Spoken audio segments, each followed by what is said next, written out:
भारत ने अपनी जीडीपी में करीब $2 ट्रिलियन और जोड़ दिया।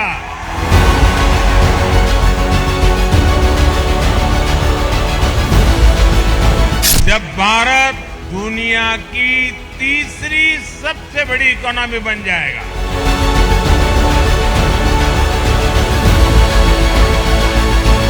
ಭಾರತಕ್ಕೆ ಮತ್ತೆ ವಿಶ್ವಸಂಸ್ಥೆ ಗುಡ್ ನ್ಯೂಸ್ ಕೊಟ್ಟಿದೆ.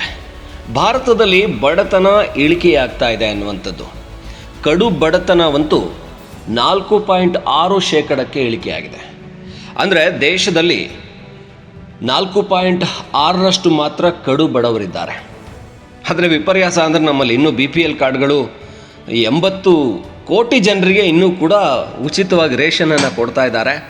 ಇದು ಹೇಗೆ ಅನ್ನೋದನ್ನು ಸರ್ಕಾರಗಳೇ ಯೋಚನೆ ಮಾಡಬೇಕು. ಅಂದರೆ BPL ಕಾರ್ಡ್ ಅಂದರೆ ಬಿಲೋ ಪೋವರ್ಟಿ ಲೈನ್ ಅಂತ, ಅಂದರೆ ಬಡತನ ರೇಖೆಗಿಂತ ಕೆಳಗೆ ಇರುವಂಥವ್ರು, ಅಂದರೆ ಕಡು ಬಡವರು.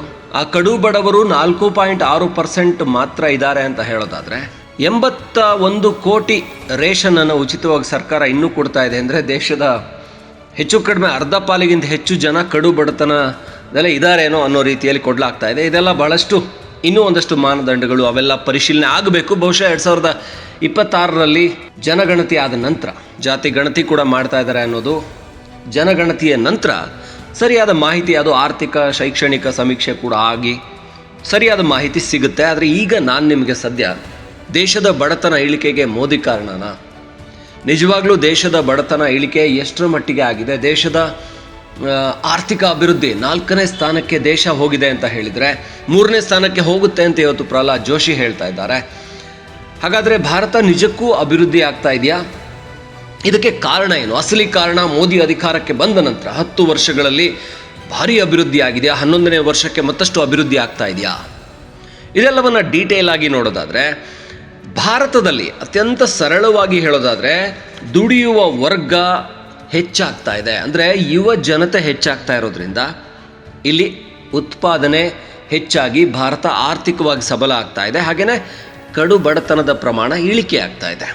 ಹಾಗಾದರೆ ದುಡಿಯುವ ವರ್ಗ ಎಷ್ಟಿದೆ ಅಂದರೆ, ಈ ದೇಶದಲ್ಲಿ 68% ದುಡಿಯುವ ಜನ ಇದ್ದಾರೆ. ನಾನು ಹೇಳಿದ್ದೆ ನಿಮಗೆ, 64 ಕೋಟಿಗಿಂತ ಹೆಚ್ಚಿನ ಉದ್ಯೋಗಿಗಳಿದ್ದಾರೆ ಈ ದೇಶದಲ್ಲಿ. ಅಂದರೆ ರಿಜಿಸ್ಟರ್ಡ್, ನಾನ್ ರಿಜಿಸ್ಟರ್ಡ್ ಬೇರೆ, PF ಅಡಿಯಲ್ಲಿ ಬರುವಂಥವ್ರು, ಪ್ರಾವಿಡೆಂಟ್ ಫಂಡ್ ಏನಿದೆ ಅದನ್ನು ತಗೊಳ್ಳುವಂಥವರೇ 64 ಕೋಟಿಗಿಂತ ಹೆಚ್ಚಿದ್ದಾರೆ, ಹೆಚ್ಚಾಗ್ತಾನೇ ಇದ್ದಾರೆ. ಅಂತಂದರೆ ಈ ದೇಶದ ದುಡಿಯುವ ವರ್ಗ ಜಾಸ್ತಿ ಆಗಿದೆ. ಕೆಲವು ವರ್ಷಗಳ ಹಿಂದೆ, 10 ವರ್ಷಗಳ ಹಿಂದೆ ಅದು ಕೇವಲ 34ರಿಂದ 40 ಕೋಟಿಯವರೆಗೂ ಮಾತ್ರ ಇತ್ತು. ವರ್ಷಕ್ಕೆ 2 ಕೋಟಿ ಉದ್ಯೋಗಗಳನ್ನು ಸೃಷ್ಟಿಯಲ್ಲಿ ಮಾಡಿದ್ದೀರಾ ಅಂತ ಕಾಂಗ್ರೆಸ್ ಪ್ರಶ್ನೆ ಮಾಡ್ತಾ ಇತ್ತಲ್ಲ, ಅಲ್ಲಿ 10 ವರ್ಷಕ್ಕೆ 20 ಕೋಟಿ, ಅಂದರೆ ವರ್ಷಕ್ಕೆ 2 ಕೋಟಿ ಉದ್ಯೋಗನ ಬಹುತೇಕ ನರೇಂದ್ರ ಮೋದಿ ಸರ್ಕಾರದಲ್ಲಿದ್ದಾಗ ಸೃಷ್ಟಿಯಾಗಿದೆ. ನಾನು ಅದನ್ನು ಕೂಡ ಹೇಳಿದ್ದೀನಿ ನಿಮಗೆ. ಉದ್ಯೋಗ ಸೃಷ್ಟಿ ಅಂದರೆ ಏನ್ರಿ, ನರೇಂದ್ರ ಮೋದಿ ಅಥವಾ ಸಿದ್ದರಾಮಯ್ಯನವರು ಏನು ಜಾಬ್ ಕಾರ್ಡನ್ನು ತಗೊಂಡೋಗಿ ಕೊಡಬೇಕಾ ಜನರಿಗೆ? ಇದು ಇವತ್ತಿನ ಏನು ವಿರೋಧ ಪಕ್ಷದಲ್ಲಿರುವಂಥವರು ಮಾಡುವಂಥ ವಾದ. ಬಟ್ ಇದು ಸುಮ್ಮನೆ ಇದನ್ನು ಮೋದಿ ವಿರೋಧ ಮಾಡೋದಕ್ಕೆ ಮಾಡ್ತಾ ಇರೋ ವಾದ. ಯಾಕಂದರೆ ಉದ್ಯೋಗ ಸೃಷ್ಟಿಯಾಗೋದು ಅಂತ ಹೇಳಿದರೆ 20 ಕೋಟಿ ಜನರಿಗೆ ಮೋದಿ ಸಾಲಾಗಿ ನಿಲ್ಲಿಸಿ ಜಾಬ್ ಕಾರ್ಡನ್ನು ಕೊಡೋದಲ್ಲ. ಅವರು 52 ಕೋಟಿಯಷ್ಟು ಮುದ್ರಾ ಲೋನನ್ನು ಕೊಟ್ಟಿದ್ದಾರೆ. ಅಂದರೆ ಒಂದೊಂದು ಲೋನಲ್ಲಿ ಕೂಡ 15 ಲಕ್ಷ 10 ಲಕ್ಷನ ಸಾಲವಾಗಿ ಪಡ್ಕೊಂಡಿದ್ದಾರೆ ರಿಯಾಯಿತಿ ದರದಲ್ಲಿ. ಅಂದರೆ ಆ ಒಂದೊಂದು 15-10 ಲಕ್ಷದಿಂದ 4-5 ಉದ್ಯೋಗಗಳು ಸೃಷ್ಟಿಯಾಗಿದ್ದಾವೆ. ಈ ರೀತಿಯಲ್ಲೇ ಬೇರೆ ಬೇರೆ ಕ್ಷೇತ್ರ, digital India, make in India, ಇದಕ್ಕೆ ಕೊಟ್ಟಂಥ ಉತ್ತೇಜನದಿಂದಾಗಿಯೇ 20 ಕೋಟಿ ಹೊಸ ಉದ್ಯೋಗಗಳು ಸೃಷ್ಟಿಯಾಗಿದೆ. ಹೀಗಿರುವಂಥ ಪರಿಸ್ಥಿತಿಯಲ್ಲಿ ದುಡಿಯುವ ವರ್ಗ ದೊಡ್ಡ ಶಕ್ತಿಯನ್ನು ತುಂಬಿದೆ ದೇಶದ ಕಡು ಬಡತನವನ್ನು ಇಳಿಸುವಲ್ಲಿ. ಹಾಗಂತ ದುಡಿಯುವ ವರ್ಗವನ್ನು ಮೋದಿ ಸೃಷ್ಟಿ ಮಾಡಿದ್ದ? ಖಂಡಿತ ಅಲ್ಲ. ಮೋದಿಗೆ ಕ್ರೆಡಿಟ್ ಕೊಡಬೇಕಾಗಿದ್ದೇನೂ ಇಲ್ಲ. ಇಲ್ಲಿ ದುಡಿಯುವ ವರ್ಗ ಸಹಜವಾಗಿಯೇ ನಮ್ಮ ದೇಶದಲ್ಲಿ ಯುವ ಜನತೆ ಎಷ್ಟಿದೆ ಅಂದರೆ, ಈ ದುಡಿಯುವ ವರ್ಗ ಎಷ್ಟಿದೆ ಅಂತ ನೋಡೋದಾದರೆ, ಅಂದರೆ 15ರಿಂದ 64 ವಯಸ್ಸಿನವ್ರು ಇದ್ದಾರಲ್ಲ, ಇವ್ರನ್ನ ದುಡಿಯುವ ವರ್ಗ ಅಂತ ಕನ್ಸಿಡರ್ ಮಾಡೋದಾದರೆ 68% ಇದ್ದಾರೆ. ಅಂದರೆ ದೇಶದ ಏನು ಆಲ್ಮೋಸ್ಟ್ 3/4 ಜನ ದುಡಿಯುವ ವರ್ಗ ಇದೆ. ಈ ದುಡಿಯುವ ವರ್ಗ ಚೈನಾದಲ್ಲಿ ಕಡಿಮೆ ಆಗಿದೆ. ಯಾಕೆ ಚೈನಾ ನಮ್ಮ ದೇಶಕ್ಕೆ ಆರ್ಥಿಕವಾಗಿ, ಅಮೆರಿಕ ಆಗಲಿ ಚೈನಾದಂಥ ದೇಶಗಳು ಭಾರತದಷ್ಟು ಆರ್ಥಿಕ ಪ್ರಗತಿ ಇಲ್ಲ, GDP ಕಡಿಮೆ ಇದೆ. ನಮ್ಮದು GDP 6.5, 6.4 ಹಿಂಗೆ ಹೋಗ್ತಾ ಇದೆ. ಆದರೆ ಜಪಾನ್, ಬೇರೆ ಬೇರೆ ದೇಶಗಳಲ್ಲಿ ಇನ್ನೂ ಕೂಡ 1% ಕೂಡ ತಲುಪೋದಕ್ಕೆ ಆಗ್ತಾ ಇಲ್ಲ. ಅವ್ರು ನಮ್ಮ ಹಿಂದೆ ಬೀಳ್ತಾ ಇದ್ದಾರೆ. ಮುಂದಿನ ದಿನಗಳಲ್ಲಿ ಭಾರತ ಜರ್ಮನಿಯನ್ನು ಹಿಂದಾಕಿ ಮುಂದಕ್ಕೆ ಹೋಗುತ್ತೆ. ಯಾಕೆಂದರೆ ಅವರ GDP ಅಂದರೆ ಒಟ್ಟಾರೆ ಉತ್ಪಾದನೆ ಆಗ್ತಾ ಇರುವಂತಹ ಪ್ರಾಡಕ್ಟ್ಗಳಿದೆಯಲ್ಲ, ಅಲ್ಲಿ ದುಡಿಯುವ ವರ್ಗನೇ ಇಲ್ಲದೆ ಇರೋದ್ರಿಂದ ಟೋಟಲ್ ಗ್ರಾಸ್ ಡೊಮೆಸ್ಟಿಕ್ ಪ್ರಾಡಕ್ಟ್ಸ್ ಅದರ ಕಡಿಮೆ ಆಗ್ತಾ ಇದೆ. ಅಂದರೆ ಪ್ರಾಡಕ್ಟ್ಸ್ಗಳ ಉತ್ಪಾದನೆ ಕಡಿಮೆ, ಸರ್ವಿಸ್ ಕೂಡ ಕಡಿಮೆ ಆಗ್ತಾ ಇದೆ.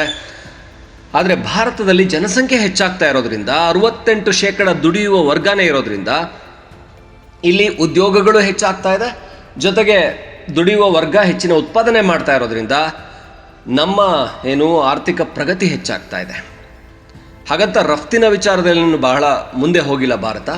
ಯಾಕೆಂದರೆ ಭಾರತದ ದುಡಿಯುವ ವರ್ಗ ಬಹುತೇಕ 44% ಜನ ಕೃಷಿಯನ್ನೇ ಅವಲಂಬಿಸ್ಕೊಂಡಿದ್ದಾರೆ. ಕೃಷಿ ಕಾರ್ಮಿಕರು ಕೃಷಿಕರಾಗಿದ್ದಾರೆ. ಆದರೆ ಜಪಾನ್ನಂಥ ದೇಶದಲ್ಲಿ ಕೇವಲ 3%, 2%ನಷ್ಟು ಜನ ಮಾತ್ರ ಕೃಷಿಗೆ ಅವಲಂಬಿತ. ನಮ್ಮಲ್ಲಿ ಅಂದರೆ ಈ ಜನಸಂಖ್ಯೆ ಬರುವ ದಿನಗಳಲ್ಲಿ ಮತ್ತಷ್ಟು ಹೆಚ್ಚಾಗುತ್ತೆ. ಅಂದರೆ 170 ಕೋಟಿಯವರೆಗೂ ಕೂಡ ಭಾರತದ ಜನಸಂಖ್ಯೆ ಆದಷ್ಟು ವೇಗವಾಗಿ ಹೋಗ್ತಾ ಇರುತ್ತೆ. ಈಗ ಚೀನಾವನ್ನು ಹಿಂದಿಕ್ಕಿ 145 ಕೋಟಿ ಆದಾಗ ಚೀನಾವನ್ನು ಭಾರತ ಹಿಂದಿಕ್ತು, 144.5 ಕೋಟಿ ಆದಾಗ. ಈಗ ಅದನ್ನು ಮೀರಿ ಮುಂದೆ ಹೋಗುತ್ತೆ. 170 ಕೋಟಿಯವರೆಗೂ ಜನಸಂಖ್ಯೆ ಏರಿಕೆಯ ಗತಿಯಲ್ಲೇ ಇರುತ್ತೆ. ಅಂದರೆ 170 ಕೋಟಿಯನ್ನು ತಲುಪೋದಕ್ಕೆ 40 ವರ್ಷ ಬೇಕಾಗುತ್ತೆ. ಆ 40 ವರ್ಷಗಳ ಬಳಿಕ ಅಂದರೆ 2065ರ ಬಳಿಕ ಜನಸಂಖ್ಯೆ ಅಂದರೆ ಕುಂಠಿತ ಆಗೋದಕ್ಕೆ ಶುರುವಾಗುತ್ತೆ. ಈಗಾಗಲೇ ದೇಶದಲ್ಲಿ ಜನಸಂಖ್ಯೆ ಅಂದರೆ ಜನನ ಪ್ರಮಾಣ ಕಡಿಮೆ ಆಗ್ತಾ ಇದೆ. ಭಾರತದಲ್ಲಿ ಪ್ರತಿ ಮಹಿಳೆ ಮಕ್ಕಳನ್ನು ಹೆರುವಂಥ ಪ್ರಮಾಣ 1.9 ಇದೆ. ಅಂದರೆ ಬಹುತೇಕ 2 ಮಕ್ಕಳ ಹತ್ರ ಮಹಿಳೆಯರು ಮಕ್ಕಳನ್ನು ಹೆರ್ತಾ ಇದ್ದಾರೆ. ಅದು ಕಡಿಮೆ. ಹಿಂದಿನ ದಿನಗಳಲ್ಲಿ 2+ ಇತ್ತು, ಈಗ ಕಡಿಮೆ ಆಗ್ತಾ ಬರ್ತಾ ಇದೆ. ಅದಕ್ಕೇನೆ ಆಂಧ್ರದ ಮುಖ್ಯಮಂತ್ರಿ ಚಂದ್ರಬಾಬು ನಾಯ್ಡು ಹೆಚ್ಚು ಮಕ್ಕಳನ್ನು ಮಾಡ್ಕೊಳ್ಳಿ ಅಂತ ಹೇಳಿ ಕರೆಯನ್ನು ಕೊಡ್ತಾ ಇದ್ದಾರೆ. ಜನಸಂಖ್ಯೆ ಪ್ರಮಾಣ ಇಳಿಕೆ ಆಗ್ತಾ ಇದೆ ಅಂತನ್ನುವಂಥದ್ದು. ಭಾರತ ಈಗ ಜಪಾನನ್ನು ಹಿಂದಿಕ್ಕೆ ಹೋಗ್ಬಿಡ್ತು. ಆರ್ಥಿಕವಾಗಿ 4ನೇ ಅತ್ಯಂತ ದೊಡ್ಡ ಶಕ್ತಿ ಅಂತ ಹೇಳೋದಾದರೆ, ಜಪಾನ್ಗೂ ಭಾರತಕ್ಕೂ ಜನಸಂಖ್ಯೆಯಲ್ಲಿ ಹೋಲಿಕೆನೇ ಇಲ್ಲ.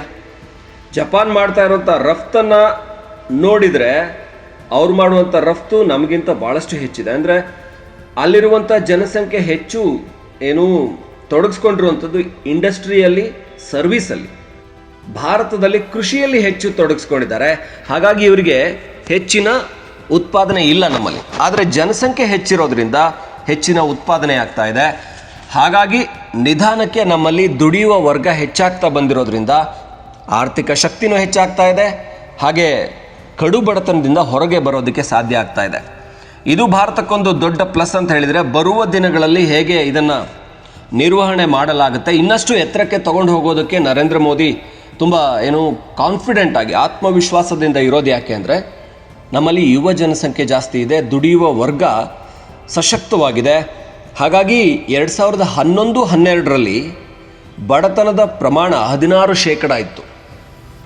ಬಡತನ ಪ್ರಮಾಣ 16% ಯಾವಾಗ ಮನಮೋಹನ್ ಸಿಂಗ್ ಸರ್ಕಾರ ಇದ್ದಾಗ ಇತ್ತು, ಅವರು ಇರುವವರೆಗೂ.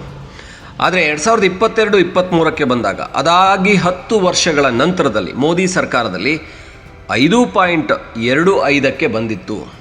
ಅಂದರೆ 10 ವರ್ಷಗಳಲ್ಲಿ ಬಡತನದ ಪ್ರಮಾಣವನ್ನು ಬಹುತೇಕ 10% ಕುಗ್ಗಿಸಿದ್ದಾರೆ ನರೇಂದ್ರ ಮೋದಿ. ಅದು ದೊಡ್ಡ ಸಾಧನೆ. ಅಂದರೆ ಜನಸಂಖ್ಯೆ ಹೆಚ್ಚಾಗಿದ್ದು ಬಹಳ ಪ್ರಮುಖವಾದಂಥ ಸಾಧನೆ. ಆ ಜನಸಂಖ್ಯೆಯನ್ನು ಅದಕ್ಕೆ ತಕ್ಕಂತೆ make in India, digital India ಅಥವಾ ಉದ್ಯೋಗ ಮುದ್ರಾ ಯೋಜನೆಗಳ ಮುಖಾಂತರ ಅವರಿಗೆ ಸಾಲ ಸೌಲಭ್ಯ, ಎಲ್ಲ ರೀತಿಯ ಮೂಲಭೂತ ಸೌಕರ್ಯಗಳನ್ನು ಒದಗಿಸಿ, ರಸ್ತೆಗಳನ್ನು ಮಾಡಿ ಅವರಿಗೆ ಹೆಚ್ಚಿನ ಉತ್ತೇಜನ ಕೊಟ್ಟು ಉದ್ಯೋಗ ಹಾಗೆಯೇ ಬೇರೆ ಬೇರೆ ಸಣ್ಣ ಸಣ್ಣ ಉದ್ಯಮಗಳು ಉತ್ಪಾದನೆಯನ್ನು ಹೆಚ್ಚೋ ಹಾಗೆ ಮಾಡಿದ್ದು ಇಲ್ಲಿ ನರೇಂದ್ರ ಮೋದಿಯ ಸಾಧನೆ ಅನ್ನೋದರಲ್ಲಿ ಖಂಡಿತ ಅನುಮಾನ ಇಲ್ಲ. ನಾನು ಹೇಳಿದೆ 2022-23ರಲ್ಲಿ 5.25 ಇದ್ದಿದ್ದು 2024ಕ್ಕೆ 4.6ಕ್ಕೆ ಬಂದಿದೆ. ಅಂದರೆ 1 ವರ್ಷದಲ್ಲಿ ಬಹುತೇಕ 1% ಕಡು ಬಡತನದ ಇಳಿಕೆಯಾಗಿದೆ. ಇದು ದೇಶದ ಅಭಿವೃದ್ಧಿಯನ್ನು ಸೂಚಿಸ್ತಾ ಇದೆ. ನರೇಂದ್ರ ಮೋದಿ ಕೈಯಲ್ಲಿ ಭಾರತ ಬಂದಾಗ ಅಂದರೆ ನೀವು ಬಹಳ ದೇಶವನ್ನು ತಗೊಂಡೋಗಿ ಉನ್ನತಿಗೆ ಏರಿಸೋದು ಬೇಡ, ಇದ್ದಿದ್ದನ್ನು ಕಾಪಾಡ್ಕೊಂಡು ಹೋದರೆ ಸಾಕು, ಅಧೋಗತಿಗೆ ಇಳಿಸದೇ ಇದ್ದರೆ ಸಾಕು ಅಂತ ಇರುವಂಥ ನಮ್ಮ ಈಗಿನ ರಾಜಕೀಯ ವ್ಯವಸ್ಥೆಯಲ್ಲಿ ಒಂದು ಸರಿಯಾದ ವ್ಯವಸ್ಥೆಯನ್ನು ತೂಗಿಸ್ಕೊಂಡು ಹೋಗುವಂಥ ಕೆಲಸ ಆಗ್ತಾ ಇದೆ ಅನ್ನೋದು ಕಾಣಿಸ್ತಾ ಇದೆ. ವಿರೋಧಿಗಳು ಏನೇ ಹೇಳಿದರೂ ಕೂಡ ಈ ವಿಚಾರದಲ್ಲಿ ದೇಶ ಅತ್ಯಂತ ಸಶಕ್ತವಾಗಿ ಮುನ್ನುಗ್ತಾ ಇದೆ ಅಂತ ಅನ್ನಿಸ್ತಾ ಇದೆ.